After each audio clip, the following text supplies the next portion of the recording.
ஐயா நான் ஏன் 7 தடிகளை பின்னுக்கு இல்ல வேணாம், அதுதான் சொல்றேன். இல்ல நீங்க எதிர்த்தீங்க.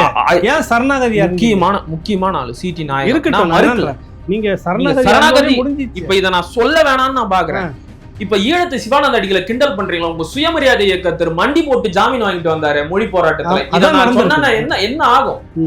38ல இவர்தான் பிரச்சாரம் இந்திய எதிர்ப்பு போராட்டத்துக்கு. மீனாம்பாள் சிவராஜ் பெண்களும் இந்திய எதிர்ப்பு போராட்டத்தில் பங்கேற்க வேண்டும், பிரதமர் வீட்டு முன்பு நடைபெறும் மறியலிலும் கலந்து கொள்ள வேண்டும் என்று வலியுறுத்தினார். பெரியார் ஈவேரா பெண்கள் மாநாட்டில் பங்கேற்றார். இதுக்கப்புறம் தான் ஈவேரா பேசினாருன்னு நம்பியாரூரன் குறிப்பிட்டிருக்கிறார். மீனாம்பாள் சிவராஜோட பங்களிப்பை எதுக்கு மறைக்கிறீங்க? அது அவங்களுக்கு பட்டியல் சமூகத்தினருக்கே ஒரு மனக்லேசம் இருக்கு. இவங்களெல்லாம் மறைக்கிறாங்களே ஏன்? முதல் பட்டியல், அதாவது மொழிப்போர் ஈகி இருந்து ஒரு பட்டியல் சமூகத்தை சேர்ந்தவர், அதையும் மறைக்கிறாங்க. இதெல்லாம் மீனாம்பாள் பேரையும் மறைக்கிறாங்க. அப்படிங்கிறப்போ அந்த காலத்திலேயே நாங்கள் வந்த பிற்பாடு தான் நீங்கள் படிச்சுன்னு சொல்கிறாங்களே, அதுக்கு முந்தின காலகட்டத்திலே படிச்சுட்டு அந்த அம்மா மீனாம்பாலும் பெரிய ஸ்காலரு, அதெல்லாம் தெரிஞ்சதால் தான் மொழியினுடைய ஆதிக்கம் எப்படிலாம் இந்தியை வந்து தமிழை அழிக்கின்றதுக்காக அவங்க தான் முதல்ல ஆர்கனைஸ் பண்ணுறாங்க பெண்கள். அந்த மீனாம்பாலை இருட்டடிப்பு பண்ணிட்டாங்க. இவர்களோடு சேர்ந்து பங்கேற்க வேணாம்னாங்க. அதான் விஷயம். இந்திய எதிர்ப்புக்குள்ள சாதியை கொண்டு வந்தது சுயமரியாதை இயக்கம். அதாவது என்ன கருத்து வேறுபாடு போராடிட்டு இருக்கிறாங்க. இல்லை தம்பி, அந்த காலத்தில் தொடங்கி இந்த காலகட்டம் வரைக்கும் இந்த போஸ்டிங் இருக்குல்ல, டுபாக்கூர் போஸ்ட், திராவிடத்துக்கு அதிக பலமே என்னன்னா இந்த ஆதி திராவிடர்கள் போராட்டத்தை யார் தொடர்ந்து எடுத்துட்டு போனாங்கன்னு நம்பியாரூரன் சொல்லியிருக்காரு. ஈழத்து சிவானந்த அடிகளும் டாக்டர் தர்மபாலும் இந்த புத்தகத்தால இருக்குது. இது ஏன் மறைச்சாரு? இந்த ஆளுதான் ஆய்வாளரா? எவ்வளவு பெரிய ஃப்ராடுத்தனம்!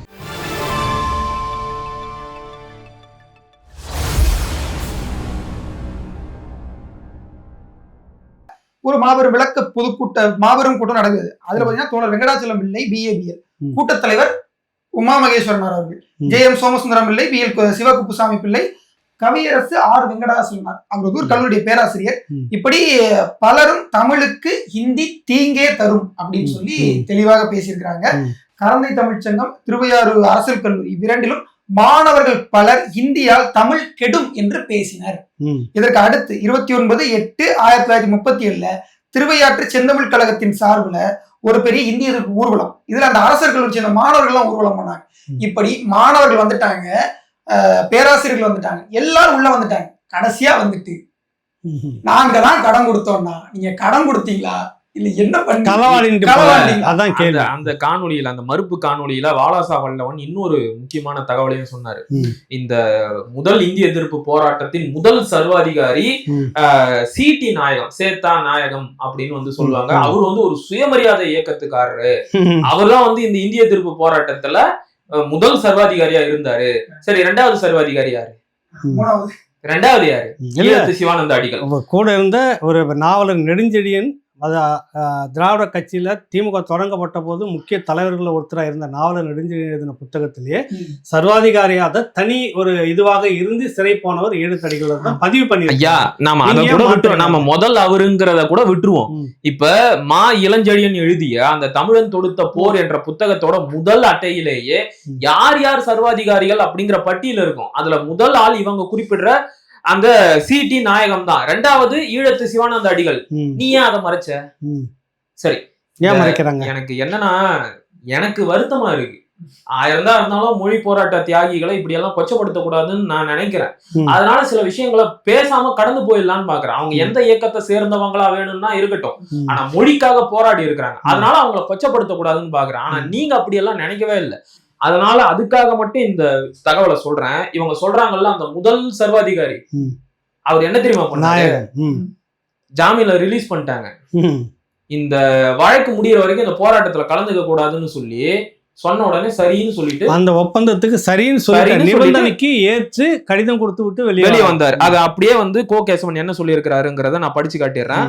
இந்திய எதிர்ப்பு போரின் முதல் தளபதியாக வருணிக்கப்பட்ட சிடி நாயகமும் சண்முகானந்த அடிகளும் இந்த வழக்கு முடியும் வரை இந்திய எதிர்ப்பு பிரச்சாரத்தில் ஈடுபடுவதில்லை என உறுதியளித்த பின்னர் ஜாமீனில் விடுவிக்கப்பட்டார். அவர் எப்படி இன்னும் முதல் மனிதன் நீங்க சொல்லி தெரியுறீங்க? ஐயா நான் ஏன் ஈழத்தடிகளை பின்னுக்கு இல்ல வேணாம், அதுதான் சொல்றேன். இல்ல நீங்க எதிர்த்தீங்க, ஏன் சரணாகதியா முக்கியமான ஆளு சிடி நாயகன் இருக்கட்டும். நீங்க சரணாகதி முடிஞ்சிச்சு. இப்ப இத நான் சொல்ல வேணாம்னு நான் பாக்குறேன். இப்ப ஈழத்து சிவானந்த அடிகளை கிண்டல் பண்றீங்களா? உங்க சுயமரியாதை இயக்கத்தர் மண்டி போட்டு ஜாமீன் வாங்கிட்டு வந்தாரு மொழி போராட்டத்துல. இத நான் சொன்னா என்ன ஆகும்? என்ன ஆகுனா சொல்லணும், அவர் மொழி போருக்காக குரல் கொடுத்தாரு, நம்ம மறுக்கல. ஆனா நீ சரணாகதி அடைஞ்சிட்ட பிற்பாடு என்ன இருக்குது உங்ககிட்ட? பேச மாட்டேன்னு எழுதி கொடுத்துட்டு வந்தீங்க. போராடவே வரலையே களத்துக்கு. ஆனா கடைசி வரைக்கும் அந்த களத்துல நின்னவரு ஈழத்து சிவானந்த அடிகள். அந்த வரலாறு நம்ம போக போக பேசுவோம்.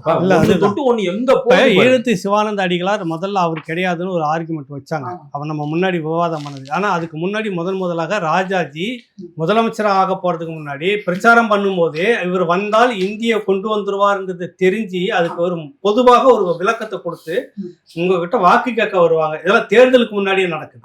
இவ்வளவு ஈழத்தடிகள் செய்து கடிதம் எல்லாருக்கும் இல்ல மறைமலை அடிகளார் ஒரு புத்தகம் போடுறாரு. அதை புத்தகத்தை எடுத்து இவரே அச்சடிச்சு எல்லாருக்கும் கொடுக்குறாரு.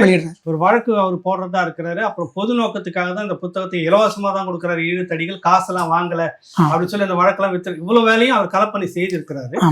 இதை என்னன்னா அந்த ஈழத்தடிகள் மட்டும் ஒருத்தர் இல்லாம போயிருந்தார் இந்த திராவிட கட்சியில இவ்வளவு பெரிய ஜமீன்தார்கள் இல்ல, ஜமீன்தார்கள் சொல்ல முடியாது, பெரிய அரசர்களாக ஒரு டசனுக்கு மேல ஒரு அரசர் குடும்பம் இன்னைக்கு தமிழ்நாட்டுல நிலைச்சிருக்காது. இத்தனை ஆண்டுகளாக அந்த ஈழத்தடிகளார் பிச்சை இந்த திராவிடம் இன்னைக்கு வாழ்ந்து. இப்ப நீங்க கேட்ட ஒரு கேள்விக்கு நான் முக்கியமான ஆய்வு புத்தகத்துல வாலாசாவல்லவன், ஏன் அந்த ஆளோட பேர் அடிக்கடி சொல்றேன்னா அவர் பெரிய ஸ்காலர்னு நினைச்சுக்கிட்டு இருக்காங்கல்ல, எப்படி எல்லாம் வெட்டி ஒட்டி ஒரு புத்தகத்துல இருந்து தகவலை சொல்றாருன்னு ஒரே புத்தகத்துல இருக்கக்கூடிய விஷயத்தெல்லாம் முக்கியமான தேவையானதை மட்டும் எடுத்துக்கிட்டு பேச. ஆமா, நீங்க என்ன சொன்னீங்க? பெண்களை போராட்டத்திற்கு பிரச்சாரம் இந்திய எதிர்ப்பு போராட்டத்துக்கு நம்பியாரூரன் என்ன சொல்றாருன்னு பாக்கலாமா? மீனாம்பாள் சிவராஜ் பெண்களும் இந்திய எதிர்ப்பு போராட்டத்தில் பங்கேற்க வேண்டும், பிரதமர் வீட்டு முன்பு நடைபெறும் மறியலிலும் கலந்து கொள்ள வேண்டும் என்று வலியுறுத்தினார். பெரியார் ஈவேரா பெண்கள் மாநாட்டில் பங்கேற்றார். இதுக்கப்புறம் தான் ஈவேரா பேசினாருன்னு நம்பியாரூரன் குறிப்பிட்டு இருக்கிறார். மீனாம்பாள் சிவராஜோட பங்களிப்பை எதுக்கு மறைக்கிறீங்க? அது அவங்களுக்கு பட்டியல் சமூகத்தினருக்கே ஒரு மனக்லேசம் இருக்கு. இவங்களெல்லாம் மறைக்கிறாங்களே ஏன்? முதல் பட்டியல், அதாவது மொழிப்போர் ஈகிருந்து ஒரு பட்டியல் சமூகத்தை சேர்ந்தவர், அதையும் மறைக்கிறாங்க. இதெல்லாம் மறைக்கிறாங்க. அப்படிங்கிறப்போ உங்களுடைய நோக்கம் என்னன்னா ஈவேராவை முன்னிறுத்துவதற்காக எவர் ஒருவரையும் இருட்டடிப்பு செய்ய தயங்குறதே இல்லை. மீனாம்பாள் சிவராஜ் தான் பெண்களை வாங்க நீங்களும் போராட்டத்துக்கு போலான்னு கூட்டிக்கிட்டு போறாங்க. அவங்க ஒரு முக்கியமான ஒரு பட்டியல் சமூகத்தின் பெரும் ஆளுமை, ஸ்காலரு, மேயராக இருந்தவர். அந்த காலத்திலேயே நாங்கள் வந்த பிற்பாடு தான் நீங்க படிச்சுன்னு சொல்றாங்கல்ல, அதுக்கு முந்தின காலகட்டத்திலே படிச்சுட்டு அந்த அம்மா மீனாம்பாலும் பெரிய ஸ்காலரு. அதெல்லாம் தெரிஞ்சதால தான் மொழியினுடைய ஆதிக்கம் எப்படிலாம் இந்திய தமிழை அழிக்கின்றதுக்காக அவங்க தான் முதல்ல ஆர்கனைஸ் பண்றாங்க பெண்கள். அந்த மீனாம்பால இருட்டடிப்பு பண்ணிட்டாங்க. இப்போ இதுல பாத்தீங்கன்னா அவங்க சொல்ற அந்த 20 அக்டோபர் நாளுங்களா, திரும்பவும் அந்த அக்டோபர் நாளுக்குள்ளதான் சுத்த வேண்டியதா இருக்கு. அந்த அக்டோபர் நாளுக்குள்ள சுத்தினாலே 29/8/1937 நான் சொன்னேன் இல்லையா, திருவையாற்று செந்தமிழ்ச்சங்க ஒரு ஊர்வலம் போனாங்க, கல்லூரி மாணவர்கள்லாம் போனாங்கன்னு. அதே காலகட்டத்துல இன்னும் சில இடங்கள், குறிப்பா தென்னிந்திய தமிழ்ச்சங்கம் சார்பில் திருநெல்வேலியில் கூடிய தமிழ் மக்கள் பொதுக்கூட்டத்தில் தமிழ் பாதுகாப்பு சங்கம் என்ற பெயரில் ஒரு அமைப்பு துவங்கப்பட்டது. எதற்காக? இந்த இந்திய எதிர்ப்புக்காக. எந்த வருஷம் அது? 1937 29/8. இவர் சொல்ற 2 வருஷத்துக்கு முன்னாடி. அதற்கு பிறகு சிந்து பூந்துரை ஓய்வு பெற்ற தாசில்தார் மாவே நெல்லையப்ப பிள்ளை இச்சங்கத்தின் தலைவராகவும், அமைச்சர்களாக பாளையங்கோட்டை வள்ளல் கோன் சிவஞான தேசிகர், சாத்தூர் வழக்கறிஞர் TS கந்தசாமி முதலியார், திருநெல்வேலி தென்னிந்திய சைவ சித்தாந்த நூற்பதிப்பு கழகத்துடைய அமைச்சர் திருவரங்கம் பிள்ளை, இவங்க எல்லாருமே ஒரு அமைப்பு உருவாக்குறாங்க. தமிழ் பாதுகாப்பு சங்கம் என்கின்ற ஒரு அமைப்பு உருவாக்குறாங்க. இதற்கு பிறகு அதுக்கு அடுத்த மாதத்துல பாத்தீங்கன்னா மந்திரமூர்த்தி உயர்நிலைப்பள்ளி மைதானத்துல வள்ளல் சிவஞான தேசிகன் தலைமையில ஒரு கூட்டம் நடைபெறுது. இதற்கு பிறகு மாவட்ட காங்கிரஸ் கமிட்டி தலைவர், அவர் பேரு சாவடி கூத்த நயினார் பிள்ளை, அப்புறம் இன்னும் நிறைய பேர் இருக்காங்க. இவங்க எல்லாம் சேர்ந்து 5/9/1937 ஹிந்தியை எதிர்த்து தமிழை கட்டாய பாடமாக்க வேண்டும் அப்படின்னு திருநெல்வேலி ஊர்வலம் போறாங்க. இப்படி பல ஊர்வலங்கள் பல ஊர்களில் நடைபெற்றுருச்சு. திருவையாறு சொன்னோம், திருநெல்வேலி சொன்னோம், சென்னை சொல்லியிருக்கோம். இவ்வளவு இடங்களே நடைபெற்ற பிறகு அக்டோபர் 4 அவர் என்ன பண்ணாரு? இப்படிதான் நம்ம கேட்க வேண்டியது. என்ன பண்ணாருன்னா, நல்லா போராடிக்கிட்டு இருந்தவங்களை கலைச்சு விட்டாரு. இப்ப சரி, அது என்ன எப்படி கலைச்சு விட்டாருங்கிறத மட்டும் சொல்லிடுறேன். நீங்க முடிச்சிடுறேன், இதை முடிச்சிடுறேன். 5/9/1937 நான் அந்த ஊர்வலம் பண்ணான்னு சொன்னேன்ல, அதே காலகட்டத்துல அண்ணாமலை பல்கலைக்கழக தமிழ் பேராசிரியர் சோமசுந்தர பாரதியார். அவரு சென்னை சௌந்தரிய மண்டபத்துல ஒரு இந்திய எதிர்ப்பு கூட்டத்துல அவர் பேசுறாரு. அந்த உரை நம்ம கிட்ட இருக்கு. அப்போ இவ்வளவும் பேசியது, நடந்தது, செயல்பட்டது, ஊர்வலம் போனது, போராடினது எல்லாருக்கும் முன்னாடி நடந்து முடிஞ்சிருச்சு. இவர் வந்ததுக்கு அப்புறம் நீங்க பேசுறீங்க எப்படி கலைச்சாருன்னு சொல்லுங்க. கலைச்சாருங்கிறத விட அது என்ன நடந்திருக்கு அப்படின்னா, சென்னை நகரில் நடைபெற்று வந்த இந்திய எதிர்ப்பு இயக்கம் அதன் ஆதரவாளர்களிடையே தோன்றிய கருத்து வேறுபாடு காரணமாக பின்னடைவை சந்திக்கலாயிற்று. அது என்ன கருத்து வேறுபாடு?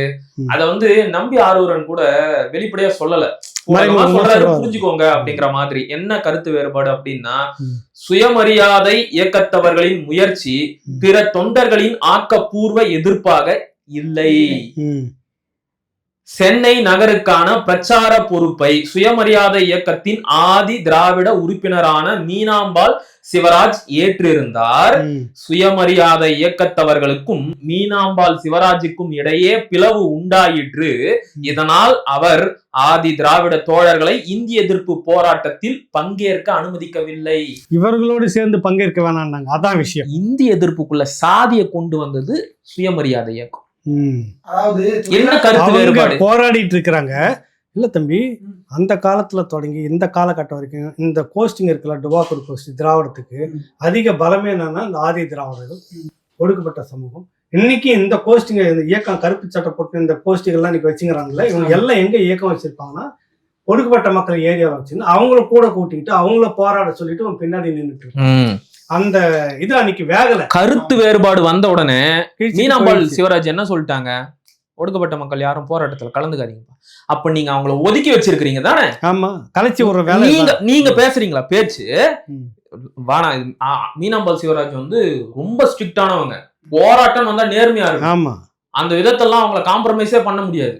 அப்படி அவங்க நடத்திக்கிட்டு இருக்காங்க, கலந்துகிட்டு இருக்காங்க. அந்த இடத்துல கருத்து முரண்பாடு ஏன் கொண்டு வந்து நிறுத்தினாங்க? இந்த ஒதுக்கப்பட்ட உடனே நாங்க போராட்டத்துக்கு வரலப்பா, நீங்க பாத்துங்கன்னு சொல்லிட்டாங்க. இதையும் இவர் தானே சொல்லியிருக்காரு. இந்த புத்தகத்துல தானே இருக்கு. ஏன் பேசல, ஏன் மறைச்ச? சரிங்கய்யா, இப்ப ஆஞ்சி ஓஞ்சி சுத்தி ஒரு முக்கியமான இடத்துக்கு வந்துட்டோம். சரி, கட்டாய இந்தி எப்ப விலக்கப்பட்டுச்சு? 1940 பிப்ரவரி மாதம் இல்லையா? என்ன நடந்துச்சு அப்படிங்கறத கொஞ்சம் பின்னணியை நாம சொல்லிடலாம். இவருதான் தொடங்கினாரு அப்படின்னு சொல்றாங்கல்ல, அப்ப யாரு முதல்ல விட்டுட்டு ஓடினாருங்கிறதையும் சொல்லணும்ல. 1939 செப்டம்பர் மாசம் 2ஆம் உலக போர் தொடங்குது. இந்திய தலைவர்களை கலந்தாலோசிக்காம இந்திய ராணுவத்தை 2ஆம் உலக போர்ல ஈடுபடுத்திட்டாங்க பிரிட்டிஷ் அரசு. இதற்கு எதிர்ப்பு தெரிவித்து அன்றைக்கு பொறுப்பேற்று இருந்த எல்லா மாகாண காங்கிரஸ் ஆட்சியும் பதவி விலகிட்டாங்க, ராஜாஜி உட்பட. எல்லாருமே பதவி அக்டோபர் 27 வாக்குல எல்லாருமே பதவி விலகிட்டாங்க. விலகிய பிறகுதான் போராட்டம் தொடருது. அது எப்படி போராட்டம் தொடருது? இவர் என்ன தெரியுமா பண்ணாரு ஈவேரா? இந்திய எதிர்ப்பு போராட்டத்தை தற்கால சாந்தியாக நிறுத்தி வைக்கிறேன். எதுக்கு நிறுத்துற? கட்டாய இந்திய விலக்கிக்கிட்டாங்களா? போராட்டம் தொடங்கும் போது என்ன நிலை இருந்ததோ அதே நிலைதான் இப்பயும் இருக்கு. ஆனா ஐயா என்ன பண்ணிடுறாரு, போராட்டத்தை நான் வாபஸ் வாங்கிடுறேன். பிரிட்டிஷ்க்கு கை கொக்க ஆரம்பிச்சு. ஆமா, வெளிப்படையா சொன்னாரு. 2ஆம் உலக போர்ல பிரிட்டிஷ் அரசாங்கம் ஈடுபட்டுக்கிட்டு இருக்குது. இந்த நேரத்துல அவங்களுக்கு கூடுதலாக எந்த ஒரு பிரச்சனையையும் கொடுக்க நான் விரும்பவில்லை. ஏன் உனக்கே அந்த அக்கறை? நீங்க ஏன் பிரிட்டிஷ் கால் கழுவணும் அந்த கேள்வி. எனவே இச்சமயத்தில் இந்திய எதிர்ப்பு போராட்டத்தை தற்கால சாந்தியாக நிறுத்தி வைக்கிறேன் அப்படின்னு சொல்லிட்டு நம்ம ஐயா விட்டுட்டு ஓடிட்டாரு. விட்டுட்டு ஓடின பிறகும் போராட்டம் நடந்துச்சு. அந்த போராட்டத்தை தலைமையேற்று நடத்தியது யார் யார் என்பதை மறுபடியும் நமக்கு எடுத்து சொல்றது யாருன்னா இந்த புத்தகம் தான், நம்பி ஆரூரன் தான். இதைத்தானே தூக்கிட்டு வரீங்க. இதுலயே என்ன சொல்லி இருக்கிறாங்கன்னு நான் சொல்றேன். ராஜாஜி பதவி விலகிய உடனேயே இந்திய எதிர்ப்பு கிளர்ச்சியை பெரியார் ஈவேரா தற்காலிகமாக நிறுத்தி வைப்பதாக அறிவித்தார். அதுக்கு காரணம் உலக போற சொல்றாரு. ஆமா, அது மட்டும் இல்ல, அத்தோடு நீதி கட்சி தனது நிபந்தனையற்ற ஆதரவினையும் ஒத்துழைப்பையும் பிரிட்டிஷ் அரசுக்கு வழங்குவதாகவும் அவர் கூறினார். எந்த ஒரு நிபந்தனையும் இல்ல, நாங்க உங்களுக்கு முழு ஆதரவு. சுதந்திரத்துக்கு எல்லாம் போராடணும், துரோகி ஆயிட்டான், வெள்ளக்காரனுக்காக பக்க பலமா நின்றுட்டு அவனுக்கு ஆதரவு கொடுத்தவன் தியாகி ஆயிட்டான் கூறினார். மேலும் அவர் அரசாங்கத்தின் கவனத்தை திசை திருப்பும் வகையில் எந்த விதமான போராட்டத்தையும் நடத்த போவதில்லை என்று அறிவித்தார். உனக்கு என்ன பிரிட்டிஷ்கார மேல அக்கறை? அவன் இரண்டாம் உலக போர் சென்னையிலயா நடந்துச்சு இல்லையே சொல்ல. அதனால இந்தியா ராணுவத்தை பயன்படுத்துது, பிரிட்டிஷ் நேரடியா பங்கெடுக்கல. இப்போ அக்டோபர் 27 வாக்குல ராஜாஜி அமைச்சரவை பதவி விலகுது. அதற்கு பிறகு 4 மாதங்கள் போராட்டம் நடந்து அடுத்த ஆண்டு 1940 பிப்ரவரி வாக்குல தான் கவர்னர் வந்து முழுமையா நீக்கிறார். அப்ப அது வரைக்கும் போராட்டத்தை நீட்டிச்சுட்டு போனவங்களா முட்டாளா இல்ல இவர்தான் புத்திசாலியா? சரி, அது யாரு செஞ்சாங்கன்னு சொல்லணும்ல. சரி, இப்ப இதனால என்ன பயன் அப்படின்னா, இவர் போராட்டத்துல தற்காலிகமா விலகிட்டாரு இல்லையா? இதற்கு கைமாறாக சிறையில் இருக்கும் இந்திய எதிர்ப்பு கிளர்ச்சியாளர்களை விடுதலை செய்யும்படி கோரினார்.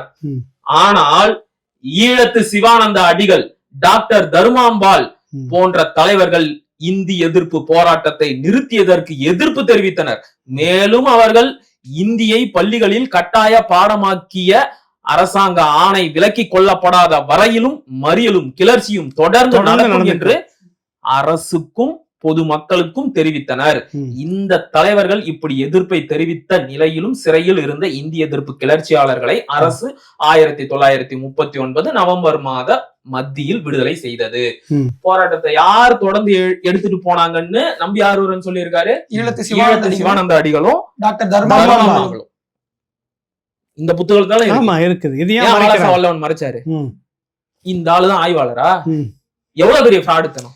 சரண்டர் ஆயிட்டு ஒரு போற காரணம் சொல்லி இந்த மொழி போற அப்புறம் இருக்கட்டும் பாத்துக்கலாம், எந்த போராட்டமும் நடத்தக்கூடாது, வெள்ளக்காரன் துணையா இருக்குன்னு சொல்லிட்டு இவரு அந்த பக்கம் நீ எதுவா இருந்தாலும் சரி நாங்க தொடர்ந்து நடத்திக்கிட்டே இருப்போம், எனக்கு ஒரு பதில் வேணும்னு உறுதியா நின்ன 2 பேரும் ஏன் மறைக்கிறாங்க? இவரை நம்பி சிறைக்கு போய் செத்து போன நடராசன் தாளமுத்து பைத்தியக்காரங்களான்னு கேக்குறேன். நீ யார கேட்டு இந்த போராட்டத்தை நிறுத்தின? இதத்தானே ஈழத்து சிவானந்த அடிகள் தன்னுடைய புத்தகத்துல குறிப்பிடுறாரு. இந்த போராட்டத்தை நிறுத்தும் உரிமை உங்களுக்கு கிடையாது. யார் கொடுத்தது? யார் கொடுத்த? தயவு செஞ்சு விலகி போயிருங்க, நாங்க போராட்டத்தை நடத்துறோம். தொடர்ந்து நடத்தினாரா இல்லையா? அதத்தானே இவரும் சொல்றாரு. ஈழத்து சிவானந்த அடிகள் ஒன்னும் பொய் சொல்லலையே. இப்ப நீங்க தூக்கிட்டு வர ஆய்வு தானப்பா இது. இப்ப ஈவேரா பித்தலாட்டம்ங்கிற பெயர்ல ஒரு நூல் வெளியிடப்பட்டது என்ன தவறு? சரி, இதுல இவங்க ஒரு சொகத்தை எடுத்துக்கிட்டாங்க, ஒரு சலுகையை எழுதி பாக்குறாங்க, ஒரு அரசியல் உங்களுக்கு வேணும்னு பாக்குறாங்க, ஒரு ஓட்டு அரசியலா பாக்குறாங்கன்னு 65ல சொல்றாரு. அதுதானே நடந்துகிட்டு இருந்துச்சு. அதாவது ஹீரோயிஸ்டிக் இமேஜ ஈவே ராமல பில்ட் பண்ணும். அந்த E V Ramasamy heroistic image build பண்றதுக்கு இந்த இந்திய எதிர்ப்பு போராட்டத்தை ஒரு பெரிய விஷயமா காட்டுறாங்க. இந்திய எதிர்ப்பு போராட்டம் தமிழர்களுடைய கூட்டு முயற்சியுடைய வெற்றி. அந்த கூட்டு முயற்சியுடைய வெற்றியை ஈவேரன் என்ற தனிநபருக்கு சொந்தமாக்குறத எப்படி ஏத்துக்க முடியும்? ஒரு இனத்தின் வெற்றி, ஒரு இனத்தின் போராட்டம். தமிழ்நாடு தமிழருக்கு என்று முழங்கிய முழக்கத்தை அந்த திராவிடருக்கு மடம் அந்த நவம்பர் மாதம் முடிஞ்ச உடனே டிசம்பர் மாதத்துல இவருடைய நீதி கட்சி கூட்டத்தை மாத்துற.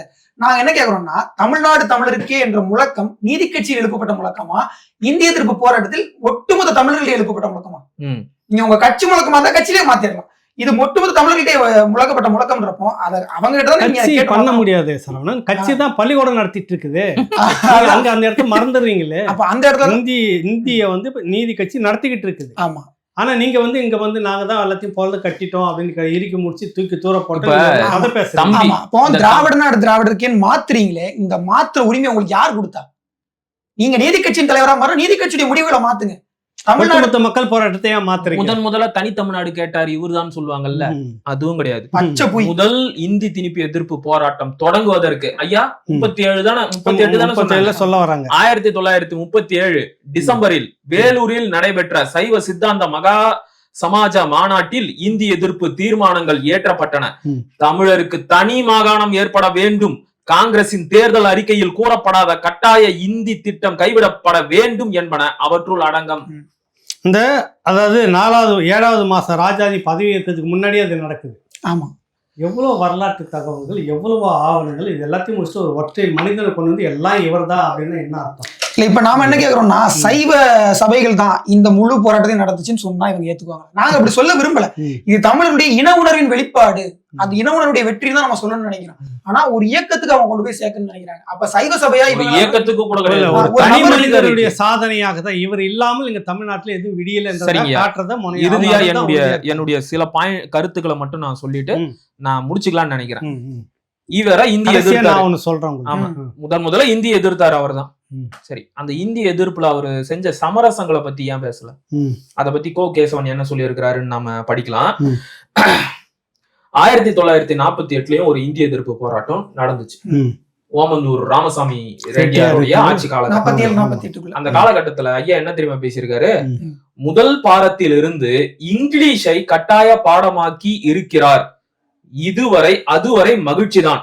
தமிழை பற்றி இப்போது தகராறு இல்லை. அதில்தான் எல்லா பாடங்களும் கற்பிக்கப்பட போகின்றன.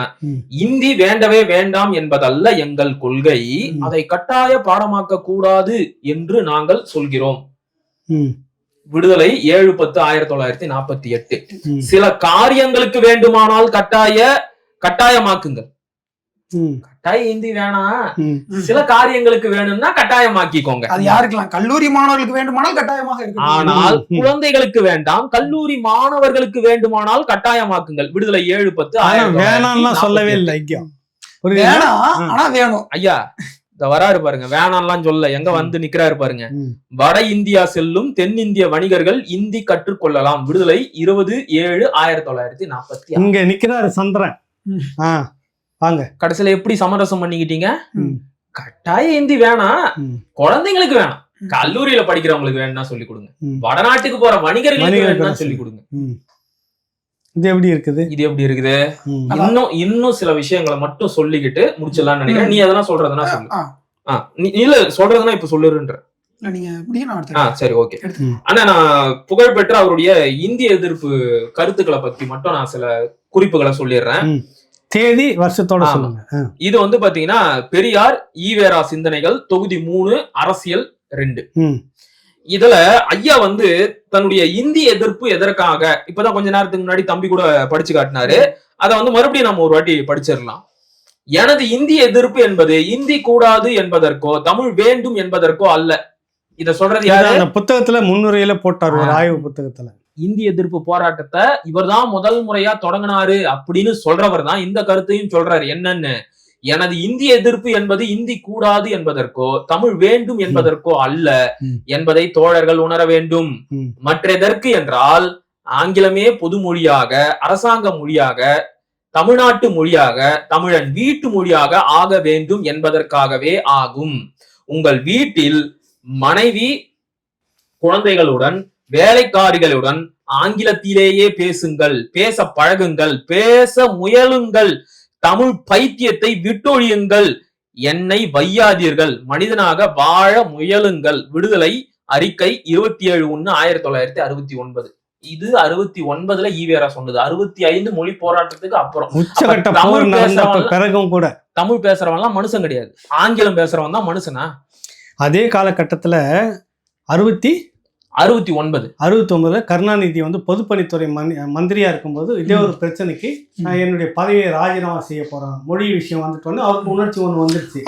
நான் ராஜினாமா பண்றேன்னு இதே கருணாநிதி சொல்றாரு. இந்த சனியனுக்கான்ற திரும்ப மொழி சொல்லி கொடுத்தேன் நானு. தமிழ் மொழிக்கு போய் பதவி விலகுவான எவனாவது 69லயும் இந்த பைத்தியம் அப்படிதான். கடைசியாக இந்தி எதிர்ப்பு போராட்டக்காரர்களை ஈவேரா எந்த அளவுக்கு கொச்சப்படுத்திருக்காரு பாருங்க. அவருடைய தாய் கொள்ளுங்கன்றாரு.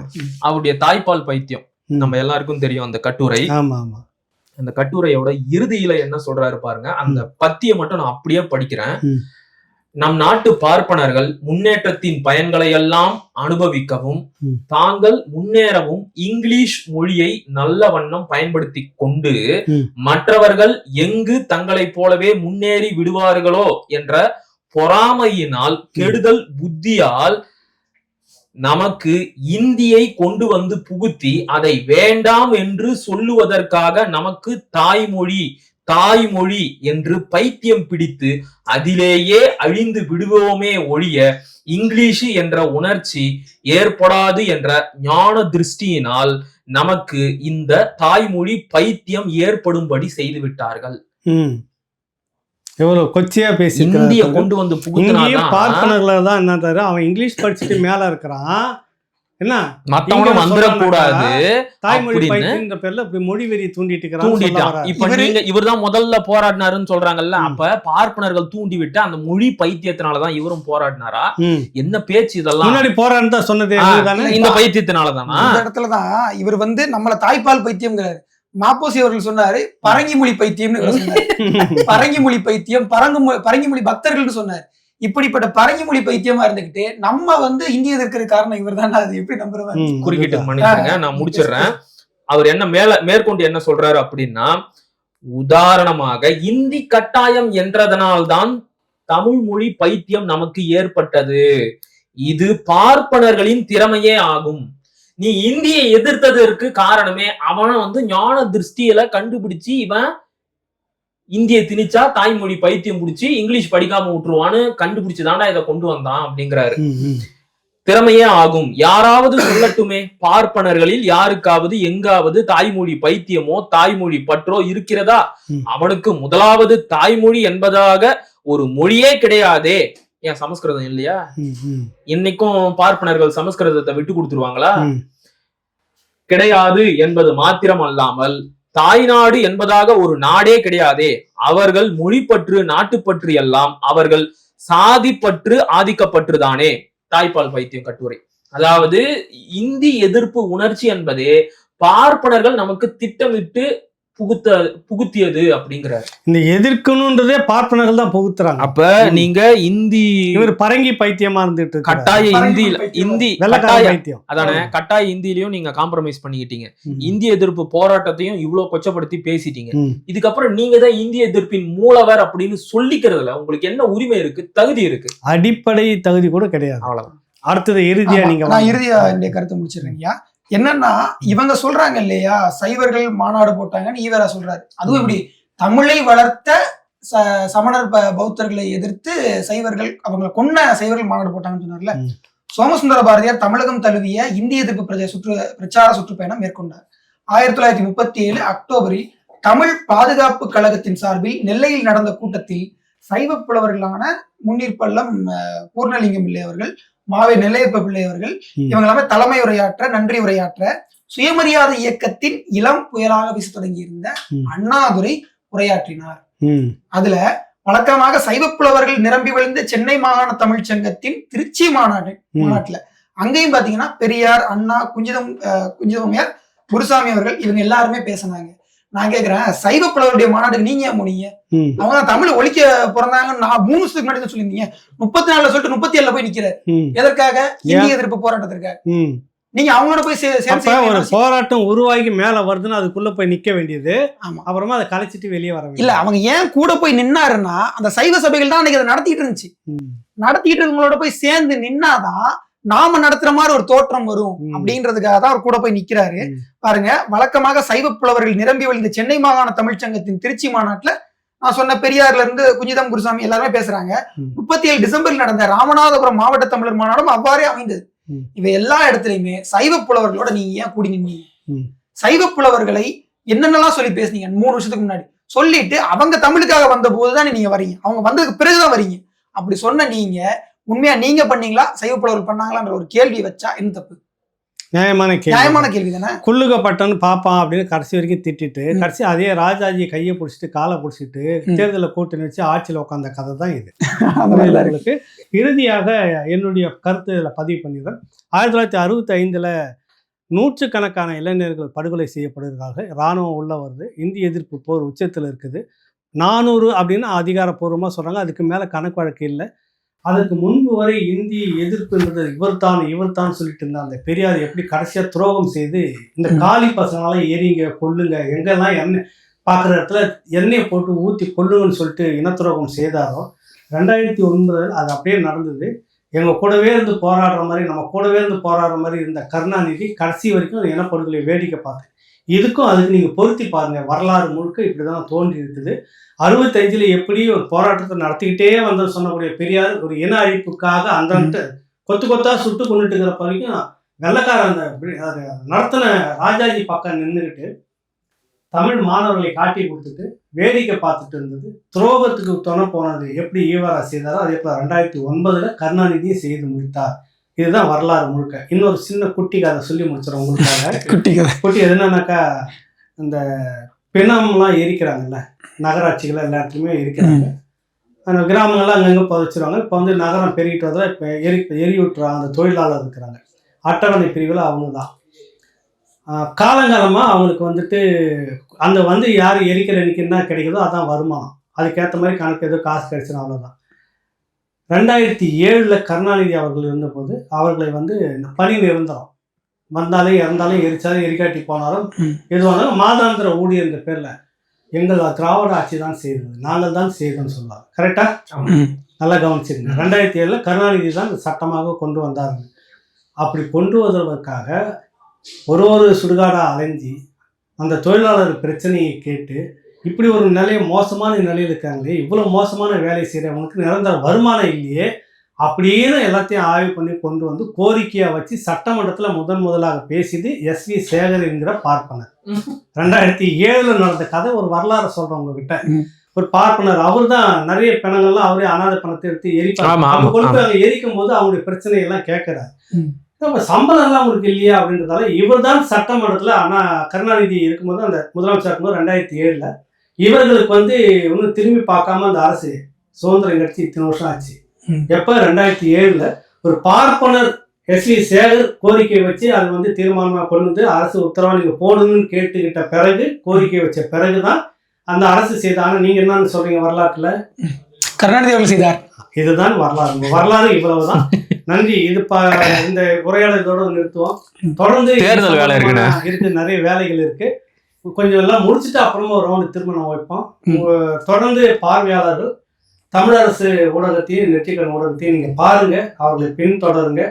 உங்களை போன்றவர்களுடைய அந்த ஊக்கம் தான் அவர்களுக்கு இன்னும் மேலும் மேல வர்றதுக்கான ஒரு உற்சாகத்தை கொடுக்கும்.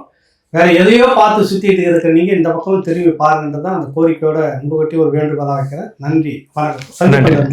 வணக்கம் 2 பேருக்கு.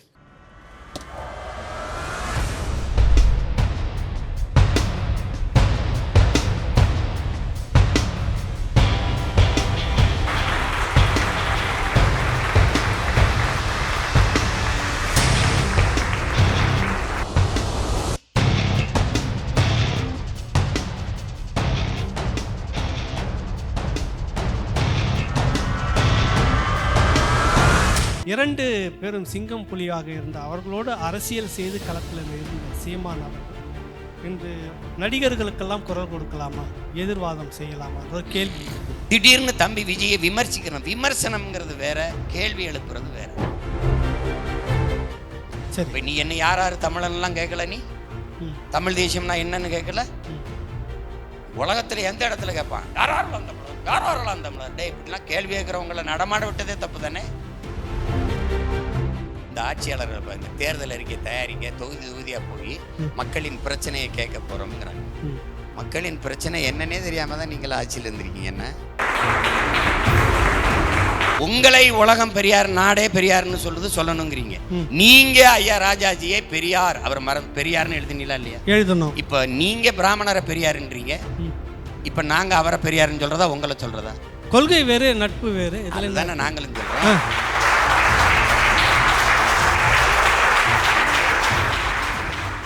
அப்ப நான் என்ன சொல்றேன், பிரச்சனையே நீங்க தான்டா, நீங்க போங்கடா, எங்களுக்கு ஒரு பிரச்சனை இல்லாம போயிடும். இதுதான் பிரச்சனை. புரியுதா? பிரச்சனையே திமுக அரசு தான். நாட் ஒன்லி திமுக, இந்த திராவிட அரசுகள். இப்ப திமுக அதிமுகவுக்கு ஒரு துளி மாற்று சொல்லு. எங்க தாத்தா எங்க பெரிய பல கதையா சொல்லும்போது எங்க மாமெல்லாம் கப்பல்ல பொண்ணு வருதுன்னு ஒருத்தன் சொல்லியிருக்கான். கப்பல்ல பொண்ணுகள்லாம் வருது அப்படின்னு. ஒருத்தன் வந்து அப்படியா, எனக்கு ஒண்ணு எங்க அப்பாவுக்கு ஒண்ணு. கப்பல்ல பொண்ணு வருதுன்னா இலவசம் நினைச்சு எனக்கு ஒண்ணு எங்க அப்பாவுக்கு ஒண்ணுன்னு இருக்கான். இல்லடா சும்மா இல்லடா காசுக்குன்னு இருக்கான் அவன். அப்படின்னா எனக்கு வேணா, நான் சின்ன பையன், எங்க அப்பா பெரியவர் வயசாயிருச்சு, எங்களுக்கு வேணாம். ஏன்னா இலவசம் இல்ல, காசுன்னொன்னே வேணாங்க, எங்க அப்பாவுக்கு வயசாயிருச்சு, நான் சின்ன பையன். இலவசம்னா எனக்கு ஒண்ணு கொடு, எங்க அப்பாவுக்கு ஒண்ணு கொடுமா. இலவசமா நீங்க சொல்ற மாதிரி ஓசியா கொடுத்துட்டானா அதை விலை கொடுத்து வாங்கினீங்க. அந்த காசு ஏது? அந்த பணம் யார் பணம்? கடன் வாங்குறோம்ல, அந்த 10 லட்சம் கோடி கடன் வாங்கி.